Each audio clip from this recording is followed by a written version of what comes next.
All right, welcome back to the break number 56, how to be left alone at work. And yes, you are looking at a guy wearing a three fat guys hat, and he is going to tell you how to be left alone at work. The Wall Street Journal contacted me a few weeks ago after a reporter read one of my posts on LinkedIn. This is what the post said. The easiest way to be left alone at work. Create a one-page document that communicates project summary, status, work done in the last week.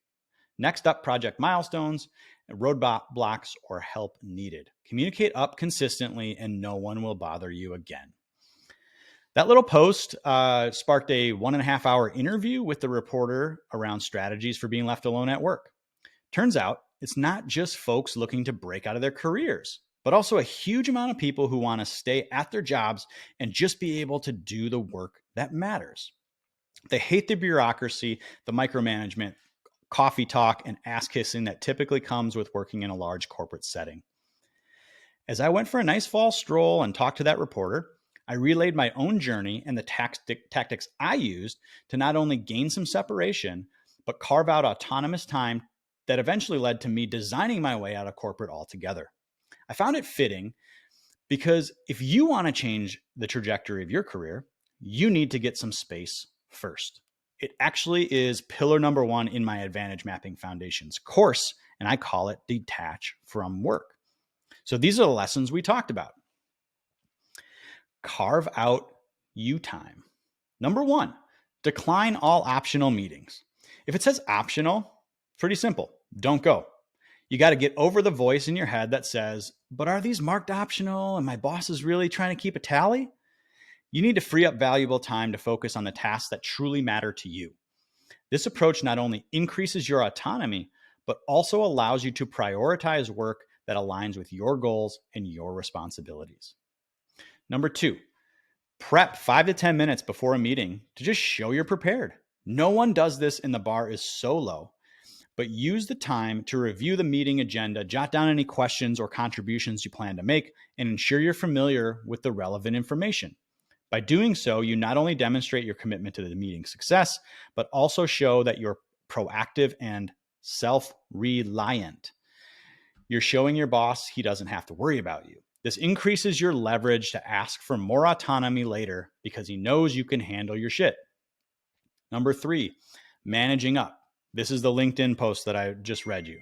Create a one-page document that shares project summary, status, work done in the last week, next up milestones, roadblocks, or help needed, and any upcoming decisions that you may need help with. Consistently share this one-page document with your superiors and link to archives of past installments. So when you get untimely questions, you can train your bosses to refer to the document. Over time, they'll be less likely to disrupt you in your workflow with constant inquiries, allowing you to maintain your autonomy and focus on your work effectively. Number 4, push back on meetings that aren't aligned with your objectives. So some meetings are mandatory, but you got to push back. I did this all the time when I'd be invited to meetings with like 14 other people who were all equally not creating value in that meeting. This is a little extreme, but I would estimate the amount of money being spent on a single meeting. I'd take everyone's estimated hourly rate and add it up and multiply it by however long the meeting was. Sometimes our meetings would be like $20,000.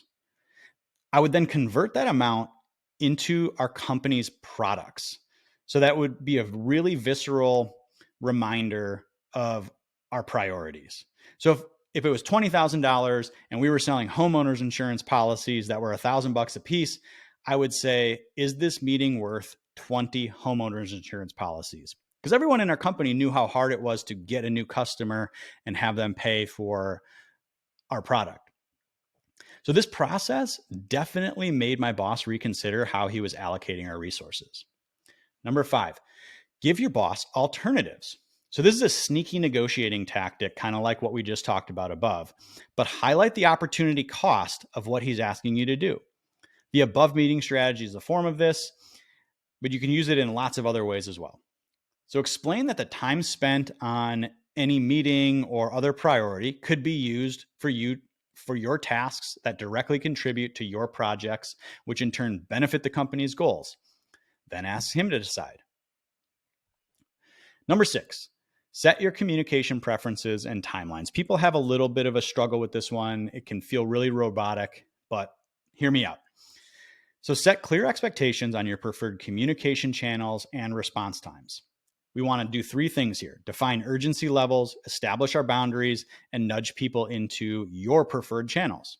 So here's how I did it. I established that I communicate through 3 methods. I communicate through the phone, email, and chat, and only during work hours. Because why? I get all my shit done in these hours because I've got a life. I've got 3 kids. I've got other things that are going on with me. So if you need me now, and it will take a quick second, call me on the phone, the actual phone. How about that? Let's have a conversation. For more information or something that needs reading time from me, use email. Email me. But here's the catch. I check email twice a day. So your expected response from me could be the next day. So if it's urgent, follow up with me on phone or a chat and say, hey, this is urgent. I need you to see this. And for mid-range urgency and low informational needs, chat works best, but I'm not going to get into a long chat thread with you. So expect a response time within 2 hours. I know this can feel robotic, but it's designed to not allow communication creep and to protect your time. So there's a choice you have to make. You can choose your own creative work, or you can choose not risking looking awkward at work. It's your choice, but growth, freedom, and sanity are on the other side of looking awkward at work. Here's to breaking your old habits and becoming the best version of yourself, and I will see you next week.